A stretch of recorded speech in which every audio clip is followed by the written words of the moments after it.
Ok, donc la notion de déterminant. Donc on va essayer de définir ça ici.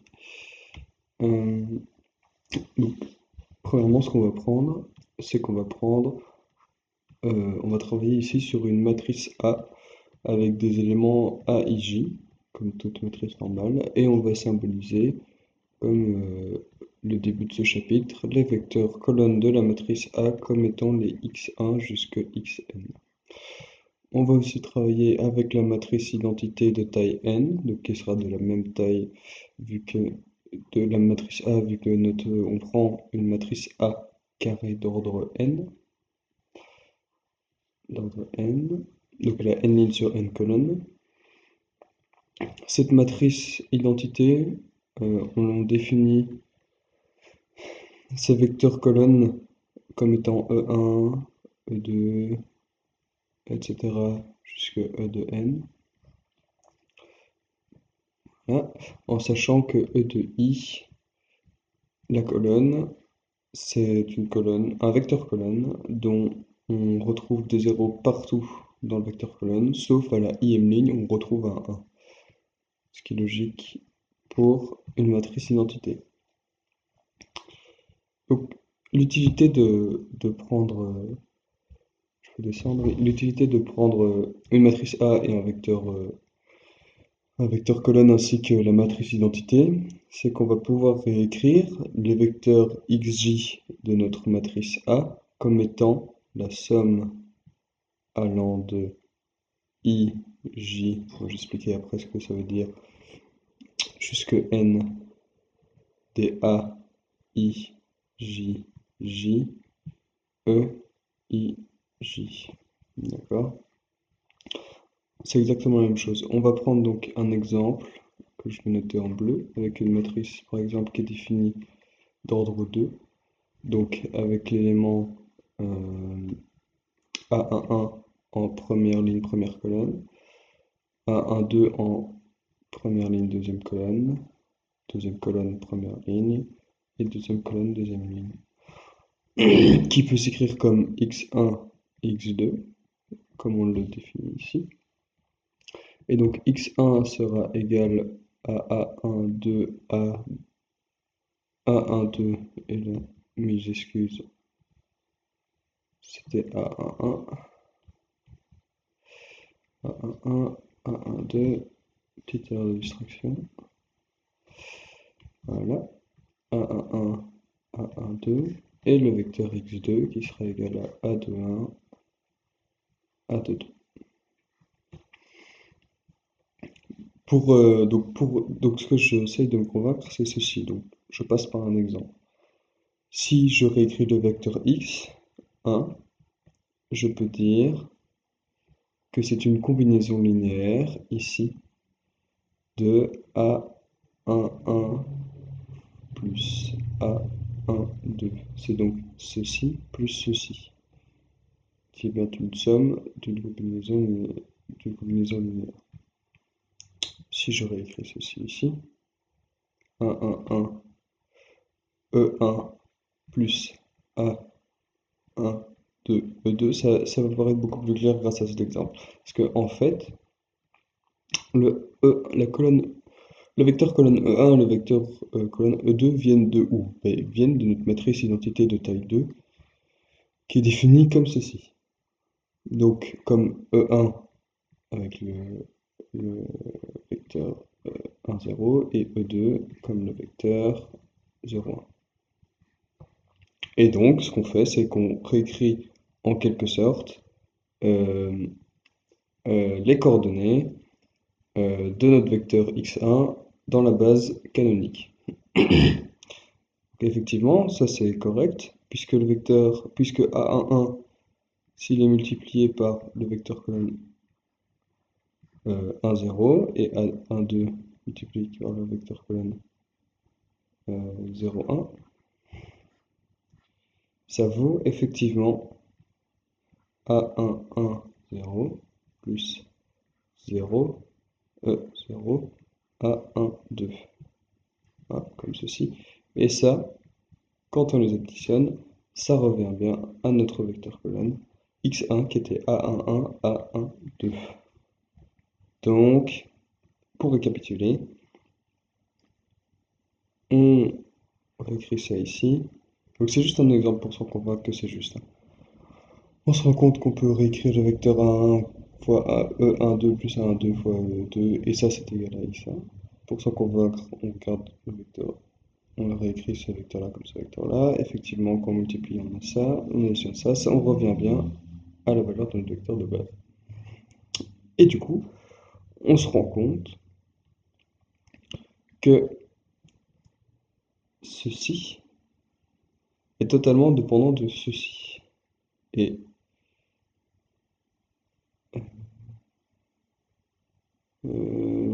excusez-moi, mes excuses. Je me suis trompé quelque part. Oui, c'est ça, A2, 1. A deuxième.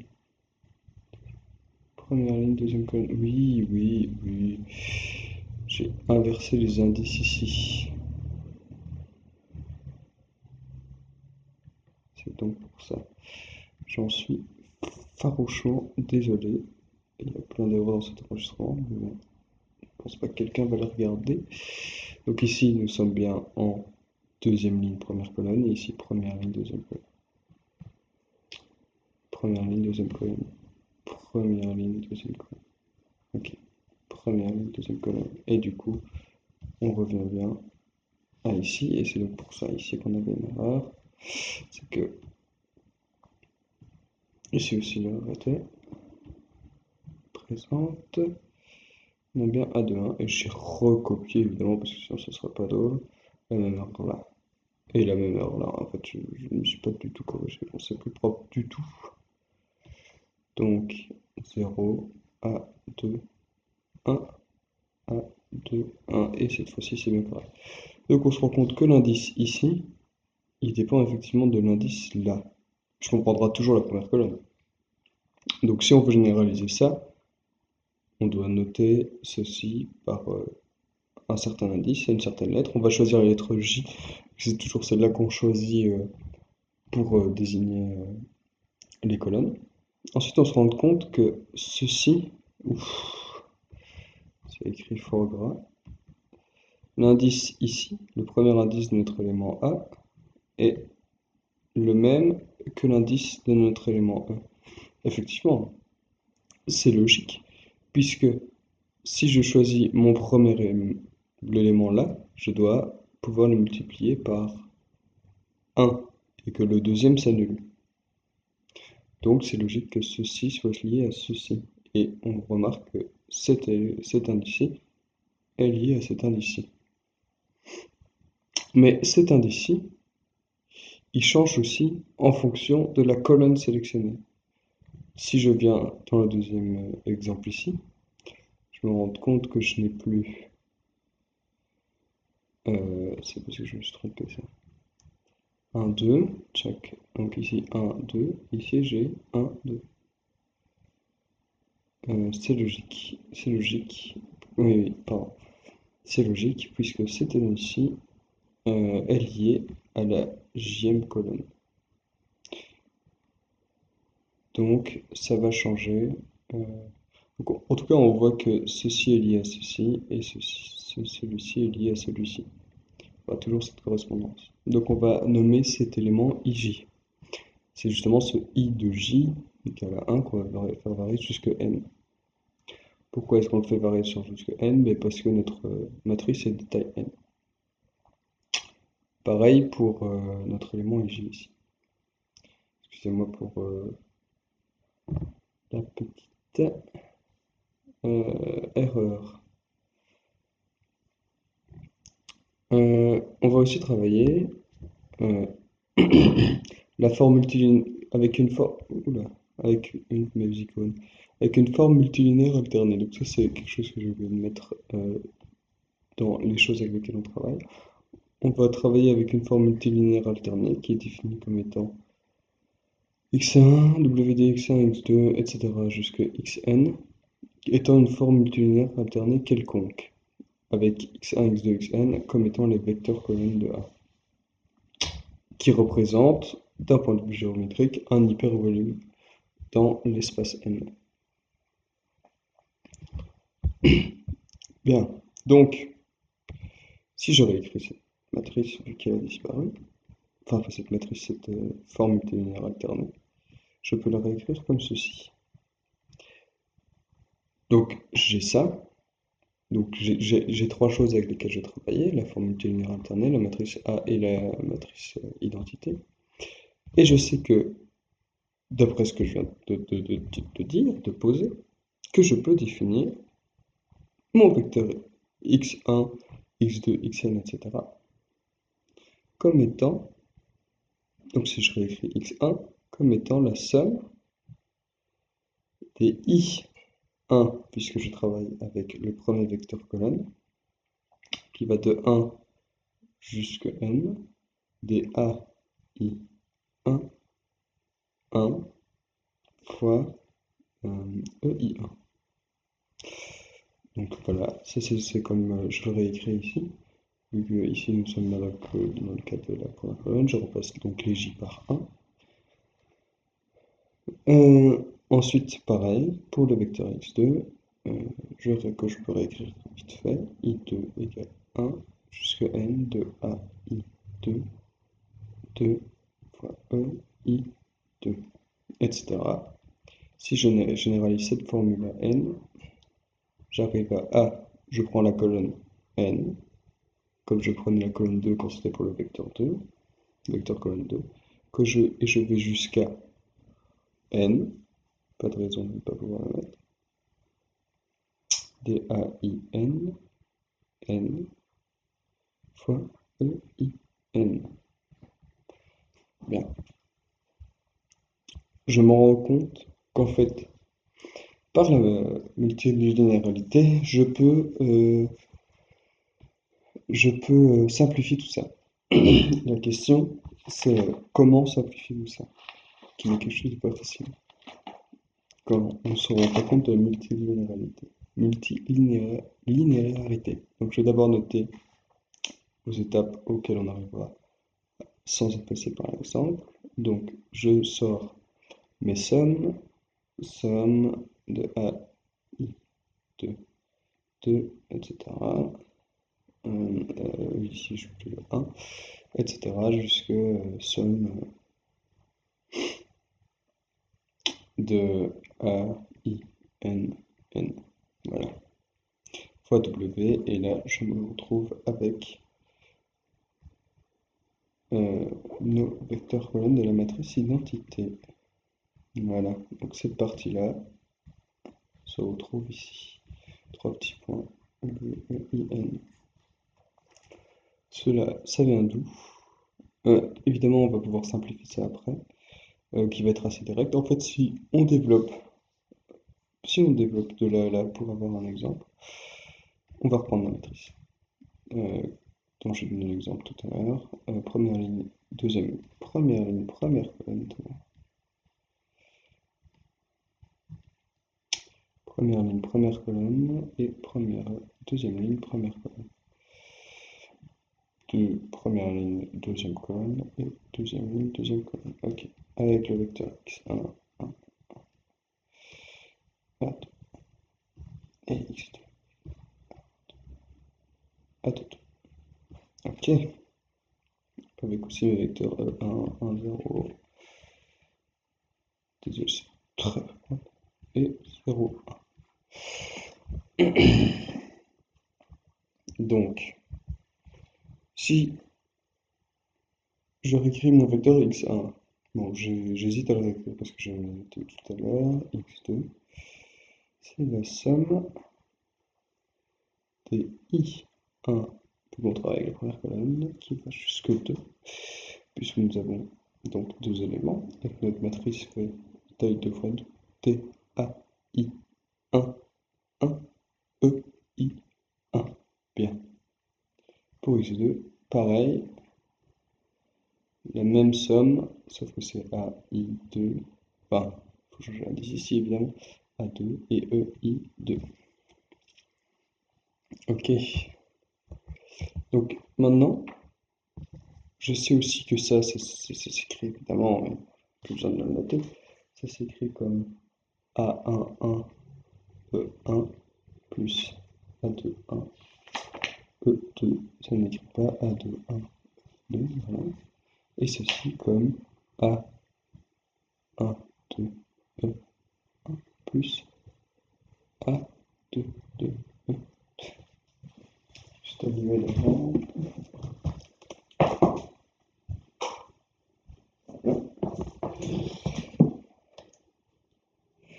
Donc, si je remets ça dans ma forme multilinéaire alternée, j'ai A1, 1, E. Si c'est ça, je vais le réécrire comme ça. Oui, je peux le réécrire comme ça. A1, 1, E1 plus A2, 1, E2, A1, 2, E1 plus A2, 2, E2. Donc ça, c'est bien ce qu'on a là, ça va là, ce qu'on a là, ça va là. Donc on travaille avec Wx1, x2, correspond à Vx1 comme on l'a défini. Et ensuite, là, c'est par la propriété toute simple de la multilinéarité, multilinéarité, je vais pas noter, on peut sortir le premier élément qui est ici, hop, A11 de W. Je peux, j'hésite, j'hésite. Ouais, donc dans un premier temps, ce que je peux faire, c'est réécrire W de A11 E1, hop, A1, 2, E1, donc on va passer par une étape pour être plus explicite en fait, plus W de A2, 1, E2, A, 1, 2, E1 plus A2, 2, E2. Et du coup, ce que je fais en fait ici, c'est que je fixe. Je le fixe comme étant une constante, je fixe mon deuxième vecteur comme étant une constante, et je travaille seulement sur le premier vecteur. Quand je regarde ceci, je me rends compte que par la multilinéarité, toujours, je ne sais plus exactement quelle propriété c'est, mais c'est, le nom de la propriété, c'est le fait que je peux sortir cette constante. Euh, si on veut le voir d'un point de vue géométrique, ça veut dire que lorsque j'ai mon parallélogramme et que je travaille, donc j'ai mon parallélogramme, si je multiplie mon vecteur x1 par une certaine constante, et bien alors je multiplie la surface de mon parallélogramme. Voilà. Par cette même constante. Voilà, 1, 1, 2, 1, 1. Là, je recopie simplement le x2, enfin ce x2, je veux dire ceci, plus A2, 1, W, E2, A1, 2, E1, plus A2, 2, E2. Ensuite, je fais la même chose euh, pour mon deuxième vecteur, ce grand vecteur-là. Pareil, je fixe, dans un premier temps, je sépare cette somme-là, puis ensuite je fixe une des deux. C'est exactement le même procédé qu'ici, puis par multilinéarité, je pourrais écrire, je pourrais écrire ceci sous la forme de mes sommes, donc que j'ai vu, ma première somme, je fais quand même noter sinon ça ne sera pas du tout clair, des AI1 égale 1 jusque 2, des AI1W, la deuxième somme, autant pour moi, et la somme des AI2 égale 1, 2, 2, AI2 multiplié par les vecteurs EI1, EI2. Voilà. Et donc là, on vient de montrer par un simple exemple comment est-ce qu'on était passé de la ligne qui est ici à la ligne qui est juste là. On peut voir effectivement que c'est équivalent lorsqu'on généralise à n. À une matrice carrée d'ordre n. Du coup, ici, on travaille avec une matrice carrée d'ordre n égale 2. Et donc, l'étape suivante, ça va être de faire en sorte que cette expression contienne moins de termes. Parce que, en fait, si on développe, enfin, on vient de le voir dans l'exemple, on se rend compte que effectivement, il y a bien n exposant n termes, ce qui est énorme, dans cette somme. Donc, on va pouvoir simplifier ça.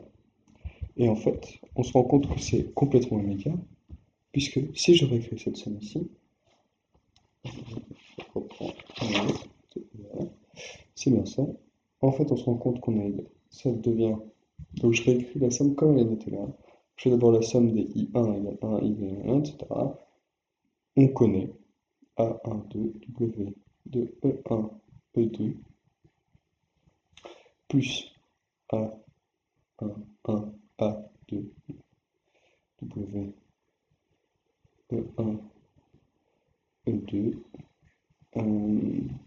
Et puis c'est, il me semble que j'ai fait une erreur dans mes notes. Donc on va réfléchir. Ça paraît tout con. Donc la première colonne.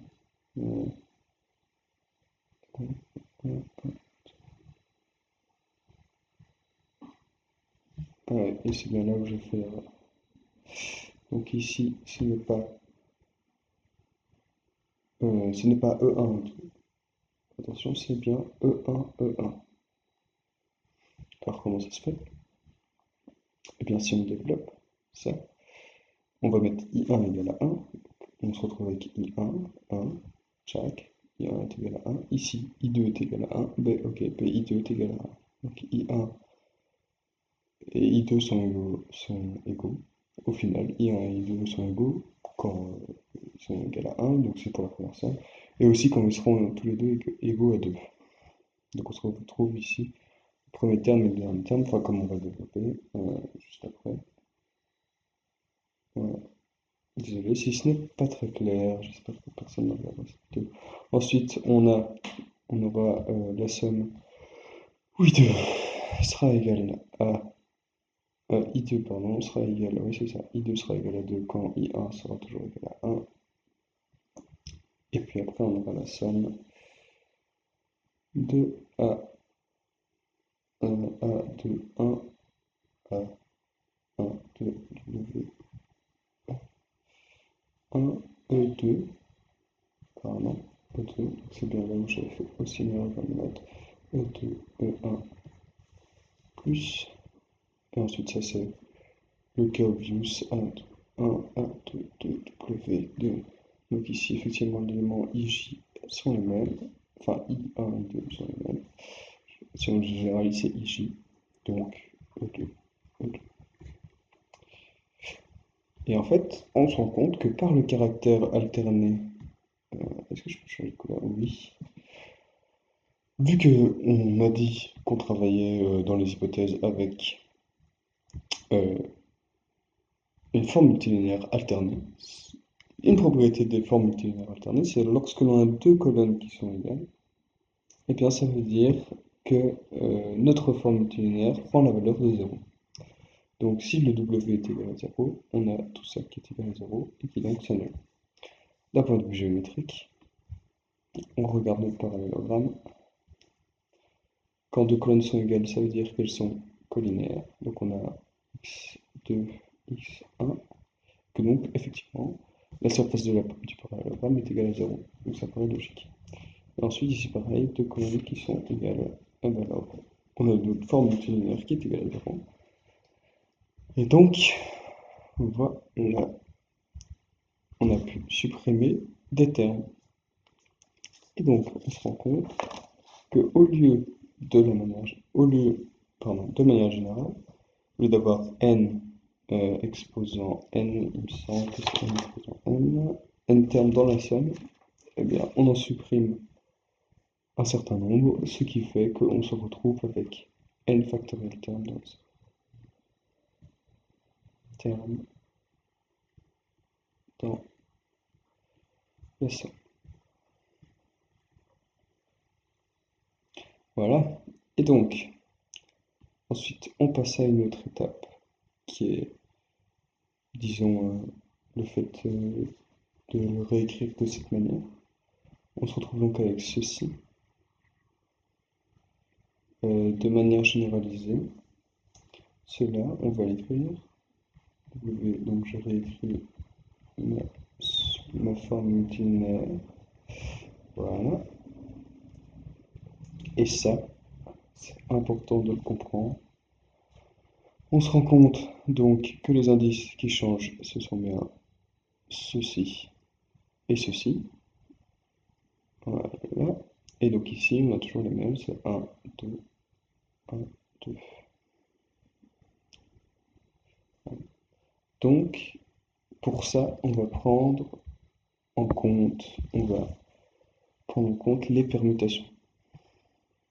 Pourquoi? Pour ceux qui connaissent les permutations,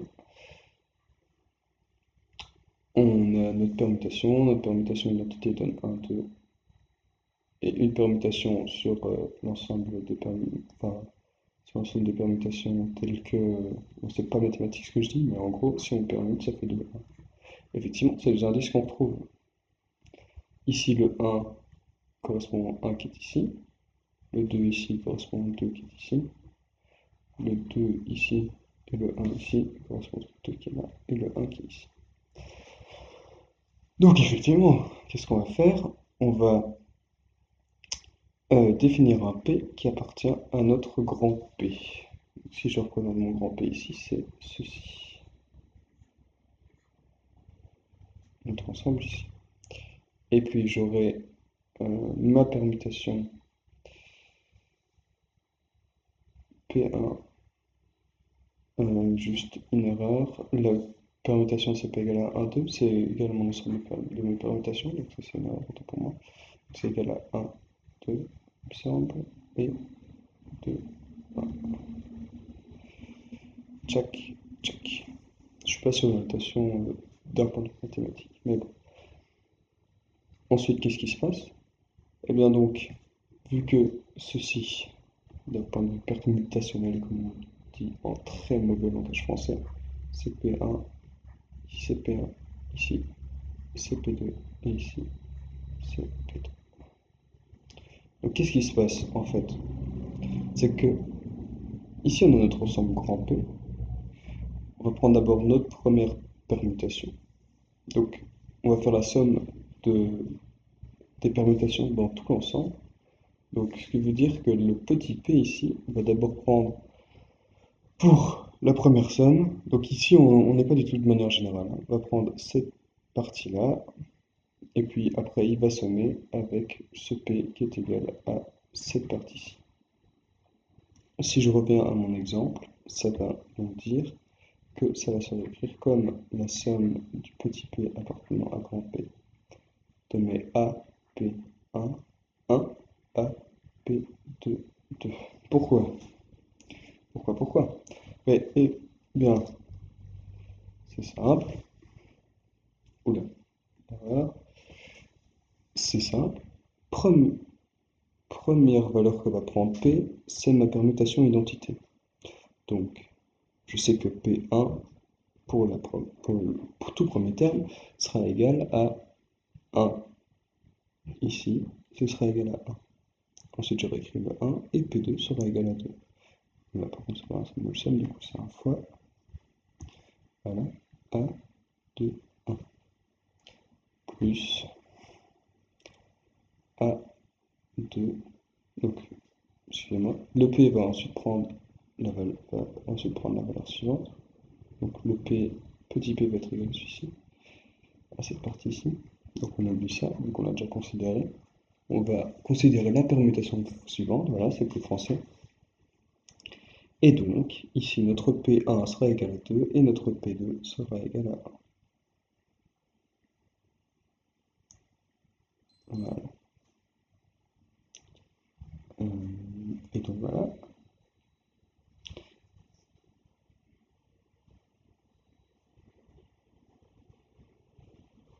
Ensuite, excusez-moi, j'ai eu un moment d'absence, chers élèves. Non, c'est faux, je ne parle à personne. Si ensuite on le généralise, bon, je ne parle même plus tellement que je suis fatigué, c'est évident. Enfin, ça me paraît évident, du moins. Mais bon, je ne peux pas dire ça à la prof. Hop, voilà. Hop, jusque EN. Effectivement, euh, oui, dans l'exemple, j'avais oublié, mais évidemment, il faut considérer le W de 3 petits points. C'est le dernier truc pour lequel on était arrivé. J'avais d'ailleurs oublié de noter. Et on ne peut pas oublier les W ici. Ah non, j'avais bien noté, juste là. Oula, faut pas oublier de rajouter les W. Voilà. Je pense pas qu'il y a besoin d'explications supplémentaires. Ensuite, l'étape suivante, qui est donc on a plusieurs étapes, on pourrait scinder ça en 3 étapes. Ceci est la deuxième. La première, c'est simplement expliciter mes x, y, puis les réordonner. La deuxième, c'est supprimer quelques termes. Et la troisième étape, pour se simplifier la vie, scolaire, c'est qu'on va essayer de ramener W de I, EI1, EI2, etc. jusqu'à EIN, qui donc ne s'écrit plus comme ça vu qu'on l'a réécrit en tant que permutation. Ah, effectivement, là je me suis trompé d'ailleurs.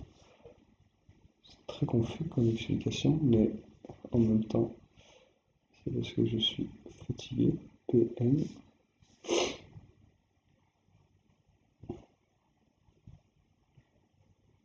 Voilà. Et que j'aurais dû revoir la démo aussi avant de me filmer. Donc je vais ramener ça à la matrice identité. Donc, si on avait écrit, c'est E2, 3, etc. jusqu'à EN, vu qu'elle est de dimension n. Pour ça, on va encore travailler avec les permutations. On va encore travailler avec les permutations. Puisque en fait, ce que je vais faire, c'est prendre une permutation dans mon ensemble et revenir à la permutation identité. Donc la permutation de base même, bon, elle s'appelle la permutation identité. Et on se rend compte avec notre exemple. Donc on va encore expliciter on va reprendre notre exemple tout à l'heure, auquel on est arrivé, que je renote vite fait, que je vais peut-être copier d'ailleurs. Voilà, ensuite, 1, 1.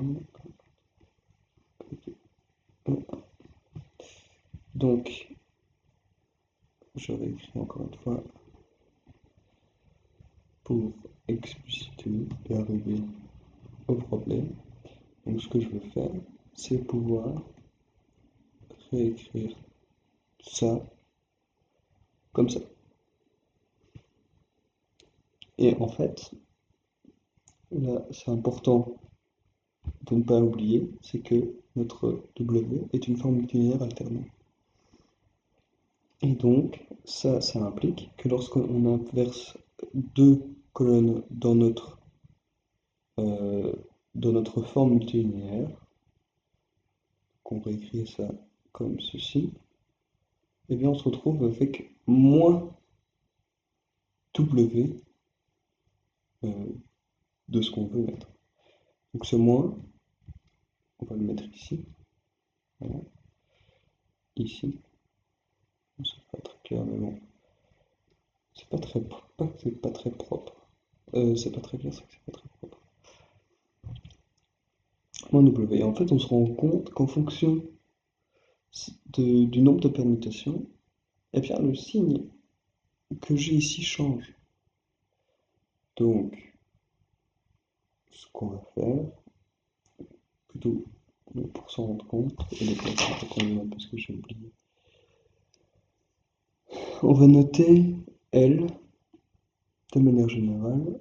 On va définir un certain nombre L qui permettra de pouvoir définir le nombre de permutations que j'ai à faire dans un ensemble pour revenir à mon ensemble d'identité. Par exemple, si je prends 4, 5, 3, 1, 2, et comment est-ce que je peux faire pour revenir à 1, 2, 3, 4, 5, et donc ma permutation d'identité? Et bien ce qu'on va faire, c'est qu'on va définir un certain L qui sera égal à la somme de LS. LS, comment on va le définir? Eh bien, S, ce sera un chiffre, ce sera un entier dans ma permutation. Donc par exemple 5, S est égal à 5. Et donc j'aurai L de 5. Et L de 5, comment je vais le définir? Eh bien L de 5, je vais le définir, ce sera comme un entier qui aura comme valeur le nombre. Je n'ai pas pris un bon exemple avec L de 5 parce que du coup ça n'ira que jusque le nombre d'entiers dans la permutation moins 1. Donc on va oublier avec moins 5, on va prendre avec moins 3. C'est un très bon exemple. Donc on va avoir L de 3 et L de S. Donc si on généralise, je le définis comment? L de 3 comme étant un entier qui sera égal au nombre d'entiers supérieurs qui sont à sa gauche. Donc ici, le nombre d'entiers supérieurs qui est à la gauche de 3, on a juste 5, donc L3 sera égal à 1.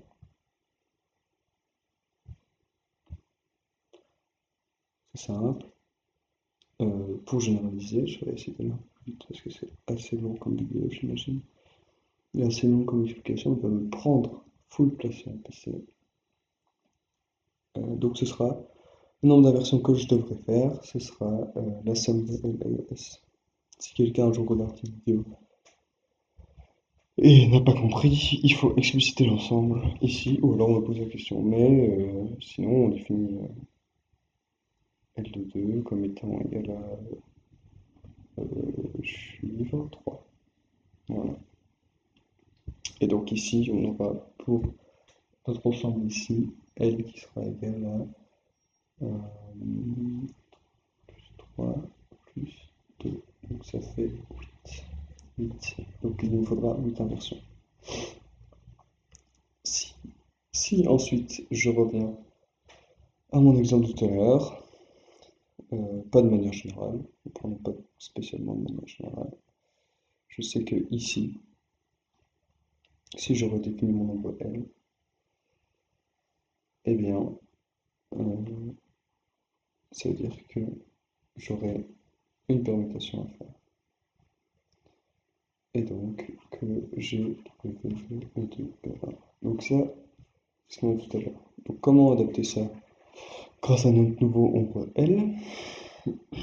C'est en fait égal à moins 1 exposant L. Effectivement. Si on fait une permutation, c'est un chiffre impair, donc c'est logique que ici on fasse une permutation que ce soit négatif. Si on refait une permutation, eh bien on revient à notre truc de base et c'est effectivement 1 plus. Donc ce qui se passe, c'est qu'à chaque fois que je fais un nombre de permutations pair, eh bien j'aurai quelque chose de positif, et à chaque fois que je fais un nombre de permutations impair, j'aurai quelque chose de négatif. Ici j'en fais une, donc 1 est impair. Et donc, pour accélérer le pas, vu que je n'ai plus beaucoup de batterie, et que ça doit être très long, en général, de manière générale, je peux donc réécrire W2E P1 E P2 E Pn comme étant égal à moins 1 exposant L de W de E1 E2 etc. jusqu'à En qui est donc égal à W de 1N. Mais le déterminant, qu'est-ce que ça a à voir dans tout ça? Eh bien donc si je reprends ma forme générale de tout à l'heure, que je n'irai pas rechercher, qui est au-dessus, c'est qu'en fait, je peux écrire W de x1, x2, x, etc. Puisque xn comme étant la somme En fait, si je vais aller la rechercher pour qu'on comprenne bien, toute la dernière conclusion qu'on avait faite par rapport à notre forme multilinéaire alternée de la matrice A, c'est que c'était égal à ceci. Ceci, on a réussi à le ramener à la permutation. euh, euh, enfin, oui, on a réussi à le ramener à la forme multilinéaire alternée de la matrice identité. Donc, ce que ça veut dire, si je réécris ce que j'avais au-dessus tout à l'heure, P appartient à P de A, P1, 1, etc. jusqu'à A, P, N, N. Et ceci, j'ai réussi à le ramener à ça. Mais fois moins 1 exposant L. Donc ceci, je l'appellerai le signature de la permutation. C'est le nom que je lui donne. Et donc, ceci, c'est une constante qui ne dépend pas de la permutation, la somme de permutation, qu'on peut donc sortir de notre somme. Voilà.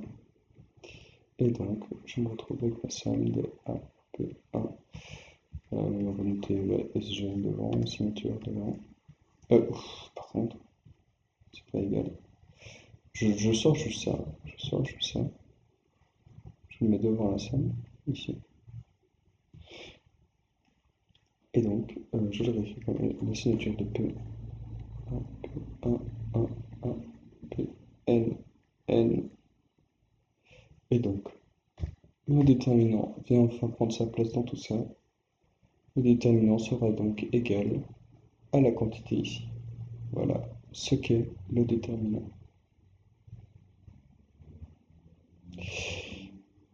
Et effectivement, c'est bien comme ça qu'on a toujours travaillé avec le déterminant apparemment. On se retrouve avec cette conclusion-là, hein, pour être sûr qu'on comprenne bien ce qu'on fasse. On a effectivement toujours travaillé avec ça. Si j'explicite toujours à travers mon exemple d'une matrice 2 x 2, donc première ligne, deuxième ligne, première colonne, enfin première ligne, deuxième colonne. Voilà. Et bien effectivement, c'est toujours comme ça qu'on fait pour trouver le déterminant de cette matrice. On fait ça fois ça, moins ça fois ça. Donc qui est égal au déterminant de A est égal à 1, 1 fois A, 2, 2, 1, 1, 2 fois A, 2, 1. Et c'est effectivement ça qu'on retrouve ici. Le déterminant est bien égal à ça. Parce que si je réécris ceci, si je veux généraliser ça, eh ben c'est exactement pareil.